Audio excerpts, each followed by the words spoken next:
Aku baca kod ya. Baik, Assalamualaikum warahmatullahi wabarakatuh. Jumpa lagi dalam channel saya tentang pembahasan soal-soal UTBK Fisika ya teman-teman ya.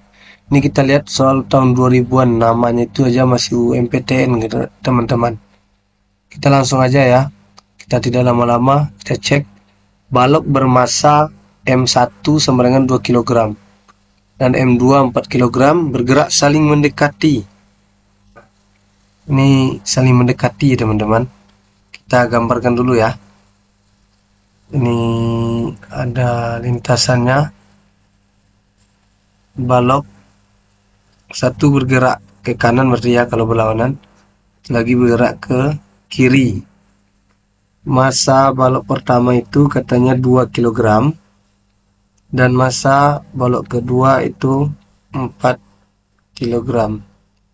Kelajuan balok pertama itu adalah 5 meter per sekon.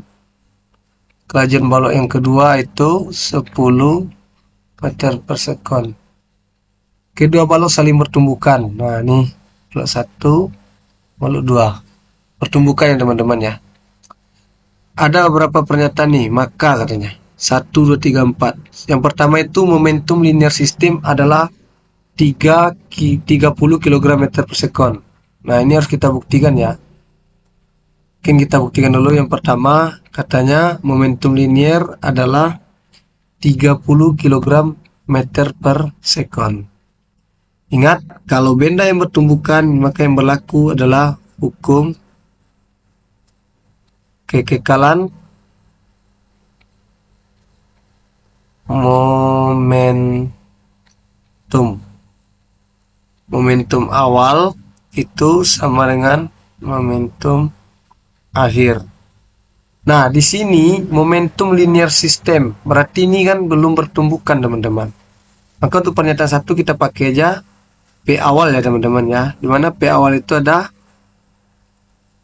P1 ditambah P2. Nah, kita tahu persamaan dasar dari momentum itu sendiri adalah massa dikali kecepatan. Tinggal kita masukkan. P1 berarti 2 kali 5 ya.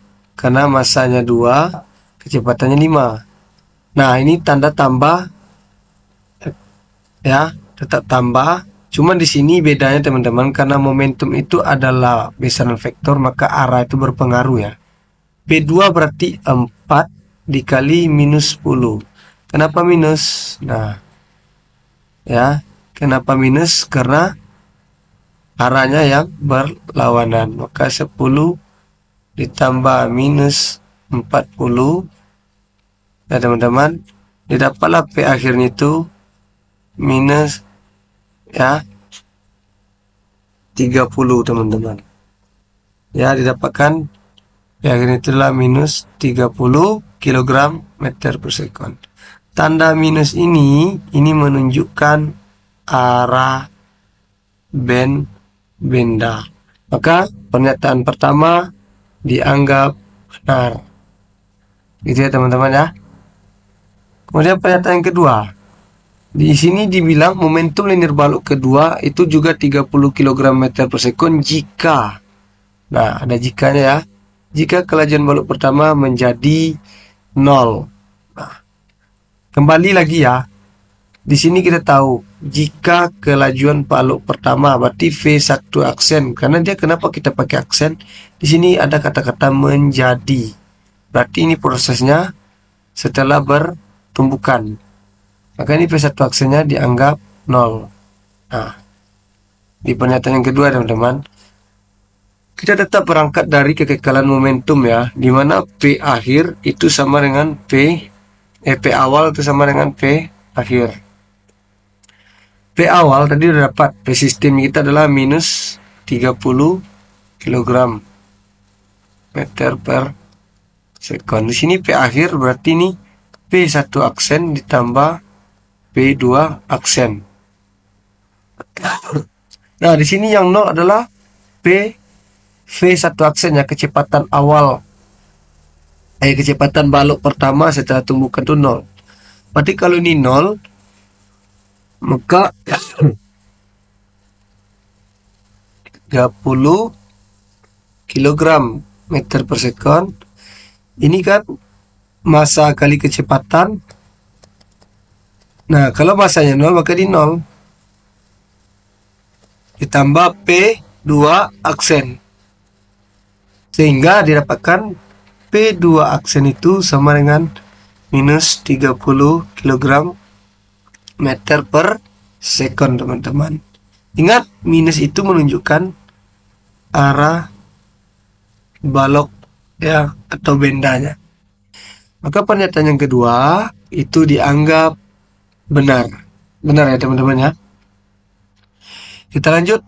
Pernyataan yang ketiga katanya momentum linear balok kedua itu adalah 20 kg meter per sekon jika kelajuan balok pertama ke kiri. Nah, oke. Kita lihat dulu gambarnya.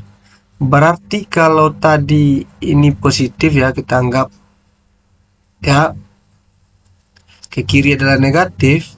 Sekarang balok pertama katanya berubah. Kalau seandainya dia dirubah, kecepatan itu menjadi 5 meter per sekon, tapi ke kiri. Ya, tandanya menjadi minus teman-teman. Karena dia ke kiri. Karena tadi perjanjian awalnya kiri kita anggap minus, kanan kita anggap positif. Itu ya. Kita lanjut. Maka perjanjian yang ketiga, caranya bagaimana? Caranya tetap sama ya. P awal atau ya P awal tadi sama dengan P akhir. P awal kan kita dapat dari teman-teman, minus 30 kg meter per sekon ya.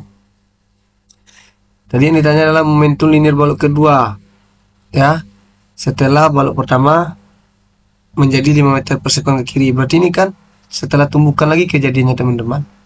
Ini P1 aksen ditambah P2 aksen. Maka kita lanjutkan minus 30 kg meter per sekon. Ini masanya M1 V1 aksen tambah P2 aksen. Kenapa? Karena ditanyanya momentum linear langsung, jadi nggak perlu kita pecah lagi nih jadi M kali V ya. Maka ini minus 30 kg meter per sekon M1. M1 kita tadi berapa teman-teman? 2 ya. V1 aksennya setelah bertumbukan tadi ya teman-teman, katanya dirubah menjadi 5 ya, minus 5 ya, karena arahnya ke kiri, ditambah P2 aksen ya. Berarti ini minus 30 kg meter per sekon, ini minus 10 ditambah P2. Maka yang terjadi apa? Yang terjadi itu adalah minus 30, kita pindah ruas jadi tambah 10 nya ya, sama dengan P2 aksen. Ini minus 20 kg meter per sekon P2 aksen. Ingat, ini menunjukkan arah benda. Maka ini dianggap pernyataan yang ketiga adalah benar. Jika di kelajuan balok pertama 5 meter per sekon ke kiri, maka momentum linear balok kedua itu adalah 20 kg meter per sekon. Nah, selanjutnya pernyataan yang keempat teman-teman. Nah, kita dibuat di sini aja yang nomor 4 ya. Nah, pernyataan keempat, momentum linear balok pertama itu 30 kg meter per sekon apabila kelajuan balok kedua menjadi 0. Ya, ini menurut saya benar ya. Coba kita buktikan.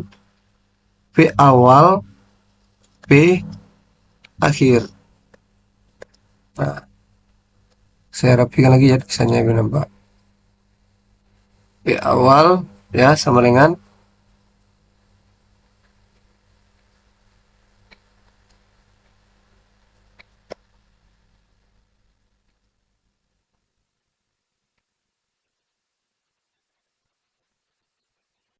P akhir ya teman-teman. Maka ini tadi kan udah dapat minus 30 kg meter per sekon. Yang ditanya, yang dibilangnya adalah momentum linear balok pertama itu akan berubah menjadi 30 kalau kelajuan balok kedua menjadi 0. Berarti kan setelah tumbukan lagi nih, V1 aksen ditambah V2 aksen. 30 kg meter per sekon. V1 aksen tambah 0. Ini kenapa 0? Karena P2 itu kan P2 aksen kan P2 aksen ya, sama dengan M2 kali V2 aksen. V2 nya udah jelas 0, maka nih V ya, momentum setelah tumbukan itu dianggap 0. Maka benar ya teman-teman ya, minus 30 kg meter per sekon itu adalah P1 aksen atau momentum linear balok pertama. Ya, benar. Kalau dia jadikan momentum setelah tumbukan yang balok yang kedua itu adalah 0, maka momentum setelah bertumbukan balok pertama itu menjadi 30. Oke teman-teman ya, berarti ini empat-empatnya pernyataannya dianggap benar. Jadi kira-kira begitu ya teman-teman. Kuncinya itu adalah kalau dia baloknya bertumbukan, coba pakai persamaan yang namanya hukum kekekalan momentum. Itu kalau seandainya dia yang ditanya adalah tentang baik itu kecepatannya, momentumnya, maka tetap kita mewakili dengan menggunakan hukum kekekalan momentum. Oke teman-teman ya, mungkin sekian dulu dari saya untuk video kita kali ini. Jika ada terlebih dan kurang kami mohon maaf. Semoga dinaikkan lagi subscribe-nya teman-teman ya. Sekian dari saya. Wabillahi taufiq wal hidayah. Assalamualaikum warahmatullahi wabarakatuh.